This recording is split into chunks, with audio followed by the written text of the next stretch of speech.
नमस्कार दोस्तों।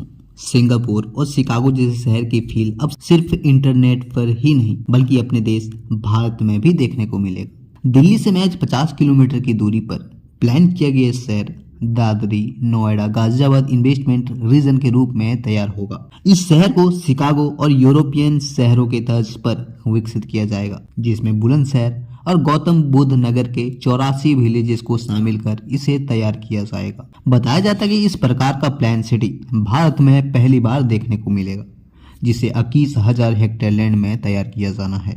21,000 hectare land मतलब नोएडा सिटी से 25% ज्यादा बड़ा यह शहर होगा। चूंकि इसे नोएडा ग्रेटर नोएडा के बाद इस रीजन में यह तीसरा प्लान सिटी है, इसीलिए इसे नोएडा 3.0 के रूप में विकसित किया जाएगा। हालांकि इसे न्यू नोएडा के रूप में पहचाना व जाना जाएगा। वैसे तो इस न्यू नोएडा की डेवलपमेंट 2028 से शुरू होकर मास्टर प्लान 2041 तक होना है, बट कुछ बेसिक्स इंफ्रास्ट्रक्चर के लिए आज ही 1,000 करोड़ रुपए की बजट पास कर दिया गया है। अब सवाल आता है कि इस शहर को क्यों बसाया जा रहा है।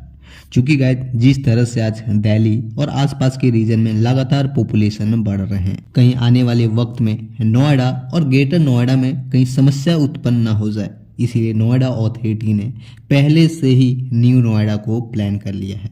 हालांकि इस नोएडा शहर को बसने में तकरीबन 20 साल लगने वाले हैं, बट जब भी यह बसेगी 6 लाख से अधिक यहाँ पे जॉब्स क्रिएट करेगी। बेरोजगारी की भी समस्या कम होगी, साथ ही साथ इस रीजन को एक इंडस्ट्रियल सिटी के तर्ज पर विकसित होगा, क्योंकि यहाँ पे कई सारे मेजर और बड़े परियोजनाएं अंडर कंस्ट्रक्शन है, जिसे शहर की खूबसूरती की ओर बढ़ाएगा और कनेक्टिविटी को बेहतर करके एक गेम चेंजर साबित होगा। अब यहाँ पे सवाल आता है, कैसा होगा हमारा नया नोएडा। जिस तरह से मीडिया चैनल्स के अकॉर्डिंग बताया जा रहा है, यह शहर पूरी तरह से शिकागो के तर्ज पर प्लान किया होगा। यह शहर 21,000 हेक्टेयर लैंड में फैला होगा, जो मुख्य रूप से शिकागो के तर्ज पर विकसित होगा। शिकागो में इस वजह से कह रहा हूँ क्योंकि इसे एक इंडस्ट्रियल सिटी के तर्ज पर विकसित होगा, जहाँ पे हाई राइजेस से बिल्डिंग विकसित करी जाएगी।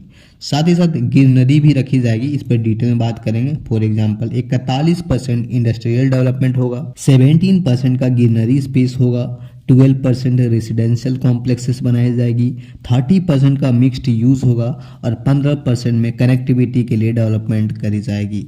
और इसी के तर्ज पर यह पूरा नया नोएडा शहर विकसित किया जाएगा। वहीं ऑफिशियल्स का कहना है कि इसे एक नहीं बल्कि 4 अलग अलग जोन में डिवाइड करके विकसित किया जाएगा। जोन्स बिल्कुल सिंपल होगा, ईस्ट वेस्ट नॉर्थ और साउथ जोन, जो कि एक एक करके इसे 4 अलग अलग फेसेस में 2041 मास्टर प्लान के तहत विकसित करी जाएगी, जो इस प्रकार का न सिर्फ इंडिया में बल्कि विश्व की पहली ऐसी शानदार शहर होगी। ऐसे में उम्मीद करेंगे कि जल्द से जल्द यहाँ पे इन्वेस्टमेंट शुरू हो और न्यू नोएडा एक नया शहर के रूप में विकसित हो। अब यहाँ पे तीसरा सवाल है, क्यों खास है हमारा न्यू नोएडा सिटी। बेसिकली इस रीजन में आज airport, film city, transport hub, international airport, कई सारे under construction expressway, eastern dedicated freight corridor, western dedicated freight corridor, Amritsar Delhi Kolkata industrial corridor जैसे कई सारे महत्वपूर्ण परियोजनाएं आज इस रीजन में अंडर कंस्ट्रक्शन है। और इसीलिए इस रीजन का महत्व भी बढ़ जाता है, क्योंकि आने वाले वक्त में यहाँ पे इन्वेस्टमेंट तेजी से होने वाली है और इसीलिए इसी रीजन में न्यू नोएडा सिटी को प्लान किया गया है। न्यू नोएडा हर मायने में बेहतरीन और वर्ल्ड क्लास होने वाला है, क्योंकि आने वाले वक्त में मेट्रो कनेक्टिविटी के साथ साथ RRTS इत्यादि जैसे चीजों से यहाँ पे अच्छी कनेक्टिविटी मिलेगी और इसीलिए इस रीजन में हैवी इन्वेस्टमेंट भी देखने को मिल रहा है। अब देखना दिलचस्प होगा कि 2041 तक यह न्यू नोएडा NCR की मान सम्मान को ऊपर करती है और कितना डेवलपमेंट हो पाती है। वैसे मैं बता दूं, NCR की पॉपुलेशन को कम करने के लिए सिर्फ न्यू नोएडा ही नहीं बल्कि NCR रीजन में कई सारे ग्रीनफील्ड सिटी को प्लान किया है, जैसे झाझर में रिलायंस सिटी, गुड़गांव में ग्लोबल सिटी और नोएडा में न्यू नोएडा जैसे ग्रीनफील्ड सिटी आज अंडर कंस्ट्रक्शन है, जो NCR की पॉपुलेशन को कम करने के साथ साथ लार्ज स्केल में जॉब्स भी क्रिएट करेगी, साथ ही साथ इकोनॉमिक गतिविधि को बेहतर करने में मदद करेगी।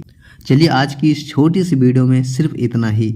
अगर वीडियो अच्छी लगी तो वीडियो को लाइक कर दोस्तों में शेयर जरूर करें, और हाँ, अगर आप हमारे साथ हमेशा बने रहना चाहते हैं तो आप चैनल को सब्सक्राइब कर बेल आइकन भी प्रेस कर लें।